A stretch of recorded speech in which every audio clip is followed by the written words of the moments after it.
Okay, welcome everyone. It's me here tonight, Becky from the team, because Dion unfortunately had something else going on. So I'm covering tonight, and we have our next guest. So we have the Ms. Berkshire Atlantic joining us tonight. Hello. Would you like to Hi, introduce good yourself, my lovely? evening. Oh, sorry, I didn't quite hear the question. Would you like to introduce yourself? Tell us your Oh, name. of course. Hi, everyone. I am Jameelah Bowden, Ms. Berkshire Atlantic 2022. Thank you so much for having me this evening. Of course. And of course, everybody knows that I'm also a Ms. Atlantic, but I'm so happy to be interviewing you. We've sent a lot of messages via Instagram and Yes, we've shared a few campaigns, but this is the first time we've actually spoke. So we it just had a actually brief, is. yeah, it's crazy, really. I mean, this year, we're not doing a virtual pageant. Last year was very much virtual, but this year, getting to know everybody a lot more in person, which is great. So, Definitely. yeah. So shall we crack on with the questions then? Absolutely. Let's And I'll just, go. shall I tell the audience as well why we might be sporting a little bit of green this Yes, evening? we are in green today because it is World Bipolar Day and we're raising awareness for it just to break the stigma and also educate people and help them understand what bipolar disorder is and that, people still can live happy, healthy lives even if they do experience that sort of thing in their lives. Absolutely. And there is another pageant girl was doing a bipolar World Yes, Bipolar Day. So got a bit of black and white on, and yes. the green I think is the usual colour. We've got our earring envies, and you're wearing a lovely green suit dress there. So I love it. So first question: why have you chosen Atlantic? So I was actually looking for a pageant system to join, and I just really liked the motto that they had, which is making waves in pageantry, because I think that's really important where, we can all make a real difference and break the typical stereotypes and kind of just show that pageant girls just aren't strutting their stuff on the stage. We're all about our platforms, raising awareness for incredible causes. Atlantic in particular is a really new pageant, and like the queens that we have so far have been so inspiring. Like they're just so dedicated to their causes and their platforms, and when I saw that I was just like, oh my goodness, I have to be a part of this. It really is. You speak so much truth in that there. Anybody that has seen previous queens and the queens that are wonderful now, they do a really good job of representing the Atlantic system. So I'm really glad that that is your reason actually, because then you can't really go wrong in your reason to want to compete in Atlantic, because Oh, Romy chooses her completely. queens for that Mm. reason. So wonderful. And Yeah, is and this they your first pageant? It isn't. So I've actually been doing pageants since I was about 13 years old. My first pageant that I entered was Miss Young Philippines UK. Oh, So yeah, I was such a baby when I joined that. Like it feels like such a lifetime ago now. But yeah, so I've just basically been doing Filipino pageants since then. I did the Power pageant, the one run by Holly, if I'm remembering it correctly, like with the Miss Intercontinental International, that one, and that was a lot of fun. Met some incredible girls there. But yeah, I haven't actually competed in such a long time. So it's really nice to just be back and just, yeah, getting stuck in. awesome. Yeah, and we know anyone in the pageant world knows that the Philippines, they know how to Yeah. compete in the Miss World and the Miss Universe. They're always high. They're always top five, without a doubt. I think one Yeah. of my favorite queens is I'm sure she was Miss Philippines. I want to say 2019, but I may be wrong. And she wore the ear cuff. Oh, Catriona That's Gray. it. Yeah, Yes. yeah, she was Yeah, incredible. she's incredible. She really set the standard so high, like especially with her slow-mo hair flick, like everyone was so inspired by that. Yeah, and when I've watched pageants on YouTube as well, there's so much support from the Philippines. Like, there's so many Yeah. comments like, "Go Philippines, go Philippines." Yeah. So it's It's huge really over big in our there. culture, which is great because Mm, when the girls compete internationally, like the whole nation literally comes together to support the girls. And it's incredible. Like we've got some fantastic pageant camps out in the Philippines that girls literally train in. So they're just ready for the stage when they get on the yeah. international stage. Awesome.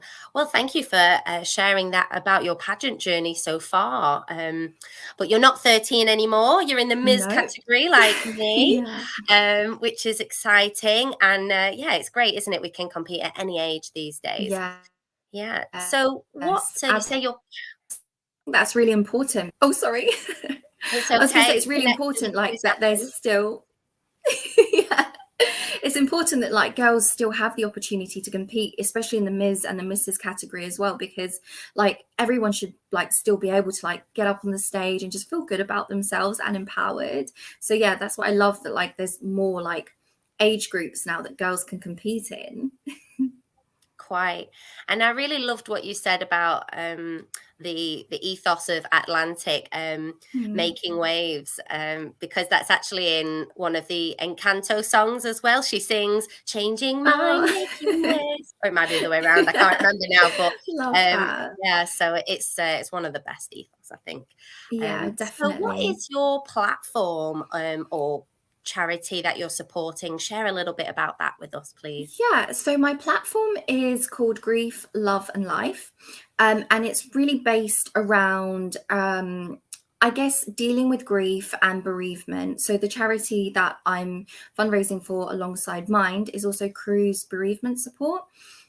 So they are a charity that really helped me when I needed it most, when I lost someone close to me that I loved dearly.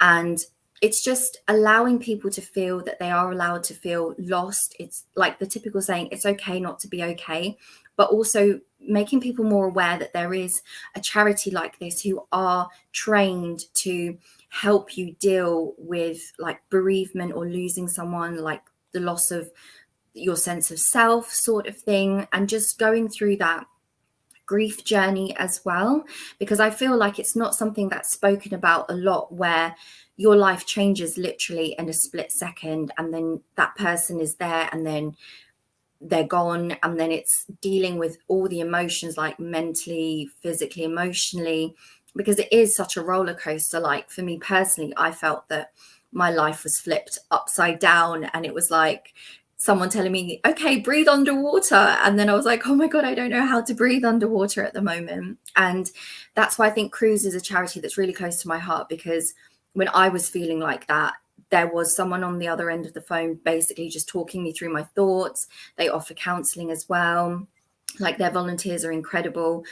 So with them, I have a £1,000 target for the end of the year, which I'm hoping to raise money for them, because like I can't express it enough. They really were the crutch that I needed during a difficult time. So yeah, so that's kind of my, I guess, my platform, where I'm trying to raise more awareness for bereavement as well. And yeah, just encouraging people to tell their stories as brutally honest as they need to be.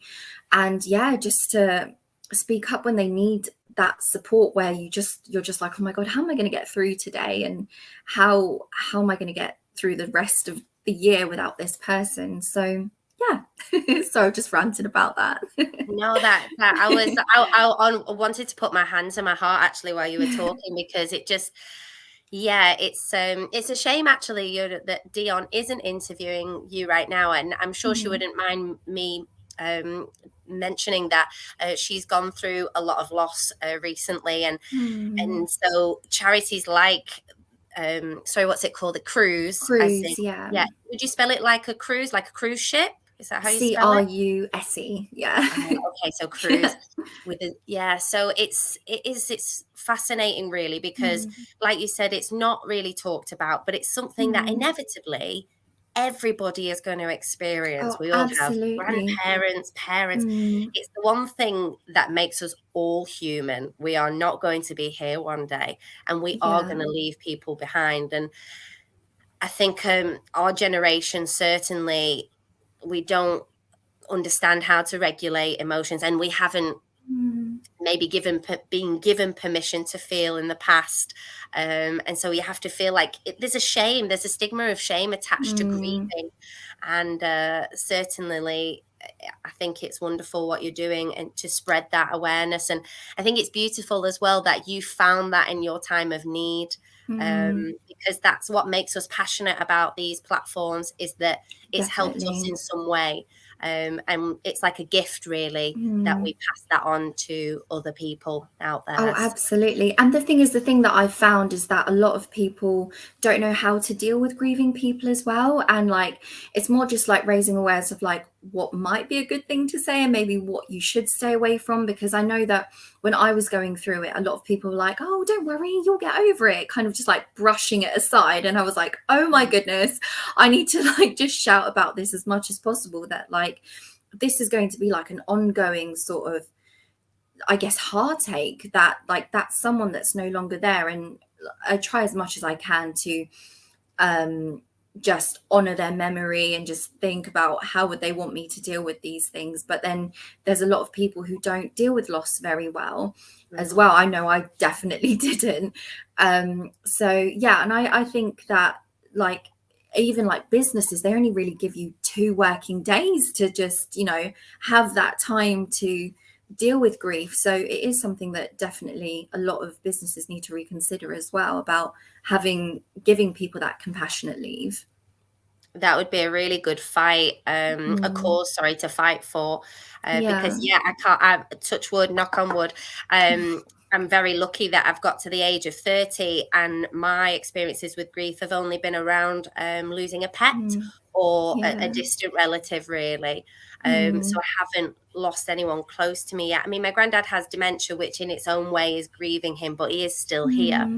mm. So it is incredible that this is your platform, because I don't really, I mean, forgive me if I'm wrong, or please comment right now if this is your platform too, and then you could connect and Yeah, collaborate. definitely. But I'm not sure I've heard of this platform before, so yeah, Mm. blown away by that. Oh, thank you. So for the Atlantic finals, in fact, I was going to get this up before we came on the live, but it's okay. I'm going to look now because I have the countdown on my phone. So this is going to make me really nervous, though. Oh no. 24 days Oh to my the goodness. Atlantic. That's made my stomach go I upside down. know. It's literally round the Doesn't lie. corner. So 24 days. How has your prep been? Are you ready? Gosh, I have no idea if I'm ever going to be truly ready, because I'm such an indecisive person. I'm like changing gown ideas and like changing my fashion wear every 5 minutes. But I think I've got some great support. I've got Harriet from the Crown Coach, Danny from the Pageant Stylist helping me as well, just get my brain together, because I feel like sometimes you can be so scatterbrained where there's so much stuff to organize. um, It's so great to yeah, have that help. oh gosh, absolutely. And I feel like where I've been out of it for so long, I'm making like to-do lists, and then I'm like, oh my God, okay, have I thought about everything that I need? But yeah, I'm just really most of all looking forward to the weekend and just meeting everyone, because like you said, like we haven't, because of COVID, like there haven't really been that many like pageants like happening, like these like from last year. Like now they're slowly coming like back onto stage and everything. So yeah, everything was like virtual last year, and now it's just like so nice to actually see people in the flesh.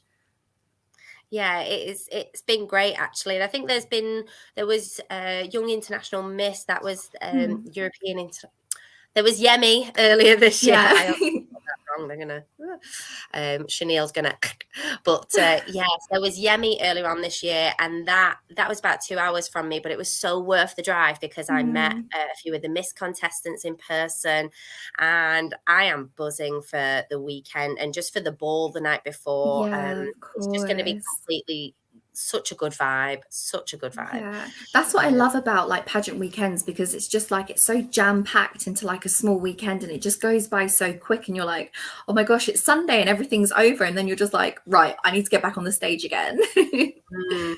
And I haven't booked a holiday this year, so this is like my holiday. This is the event of the year. Oh gosh. Probably not going to need another one. It'll be exhausting, but only because, like you said, there is so much to think about, and it's wonderful that you've had the support of a coach and a pageant stylist. She's brilliant. Yeah. So yeah, it does take your mind.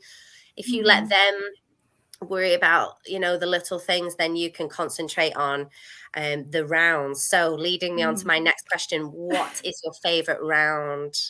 Oh, do you know what? I think my new favorite round is actually going to be fashion wear, because I've never done it before. And I think that's the one that I'm putting so much focus on at the moment, because it's like I've never ever done it and I don't really know what to expect. And so I think I'm excited about it the most, because I love opening numbers. Like I love the dance that we have to do in the beginning. Evening, everyone always just looks so elegant. But fashion wear is just being able to show off your personality, which I think is going to be great, because it's just like, it's fun. So yeah, I just can't wait to see everyone's outfit, and hopefully, fingers crossed, mine will be okay or arrive in time. That's the thing with fashion wear, it's actually like my least favorite. Oh, really? Yeah, Why? because I think fashion wear it can be really unique, and Mm, so it's a chance to really show who you are, but within the limits of what pageant fashion wear is. So I've mm, always struggled with that, because we spoke actually before we came on live. We were talking, yeah. and you said, "Oh, it must be the Gemini about something," and Yeah. it must be the Gemini in me. I've got so many different sides of me that it's like, oh, which one do I show through my fashion Yeah, of wear? So course. I always find it the hardest to choose, and yeah, quite indecisive as well on that. Yeah. But What's yeah, your no. favorite round then? Oh, at swimwear, Oh, swimwear. really? Yeah, I think Interesting. so. Nice. I Love think that. because of the empowerment of it. I think Mm. for anyone that has been bullied for the way they look, I think Oh getting gosh, on a stage and absolutely. just showing that this is my body, and I couldn't care less. I mean, the older we get, the less we do care, I suppose. Mm. And the first time I got on stage, it was for Galaxy, actually. Oh, I just felt really? $1 million, yeah, and I felt so Nice. great that it didn't matter if people were maybe thinking, oh, she looks awful, or oh, cellulite there, or those thoughts. Just I don't care. So Yeah. swimwear is my favorite, I think, for that And reason. that's the good thing about our pageant community, is that there's a lot of body positivity. So you don't have to look a certain way, or, be like stick thin. Like you can be all shapes and sizes. And I just love seeing that. It's like what you're saying, like you just get to strut your stuff, and you just get to be yourself on stage, and like, this is my body. I love my body. And this is me, basically. Yeah, the UK pageant industry is Mm. making waves in that Yeah, department for sure, definitely. because it's just, I think usually as women, we are our own worst enemy. Mm. I go to the gym actually, and I see young girls, like with the hands sort of covering their stomach, and I'm Yeah. thinking, oh, like, girl, I bet nobody in here is looking at your stomach thinking, ooh, Mm. but she thinks that we are, so Yeah. I think we can be our own worst enemy. So once we step out the way and just love our body, Mm. no matter what, um, because yeah, we put our bodies through a lot as well from day to Mm. day. And I mean, my body's Definitely. just recovered from COVID, so thank you. Yeah. But yeah, wonderful. Well, I think we'll wrap it up there. Is there anything else you'd like to share with us before we end this live? No, but just thank you so much for having me. It's been an absolute pleasure being on here. And yeah, I'm just so excited for the Atlantic finals. Want to thank all the girls who took part in my World Bipolar Day campaign today. It means a lot to see a lot of people in green, just raising awareness for this amazing movement. And yeah, just thank you Have to you got any you. more coming up before the finals? No, I don't think I do at the moment. Yeah, just got a few appearances I'm doing in local areas. I'm going to food bank hopefully soon, just to donate some items, because that's another thing that I'm really passionate about. Like, I don't think anyone should ever go hungry. But yeah, it's just preparing for the finals, really. I'm the same. I've kind of tried to cut myself off, like, no, April, and it will be Yeah. hard because I'll see campaigns online and I'll think, oh, but I could just do, but I'm going to try and be strict with myself and just chill out in April Yeah, until the finals. definitely. Do you still Because have a lot to prepare for as well? I have to do my appearance book, which it feels Oh, like a big daunting task, and I am the world's biggest procrastinator with oh stuff like gosh. that. But no, the thing is, I procrastinate because I know I'll get it done. It's It's the a pressure. I weird think way. you like the pressure. It's the Gemini thing. It must You'll be. do it like the night before. Yeah, I love that you know so much about star signs. We're gonna get on. But yeah. Absolutely. Awesome. Well, thank you so much, my lovely, for joining us. Thank And yeah, you. good luck in the future. And I will see you at Great. See Atlantic. you very soon. Bye.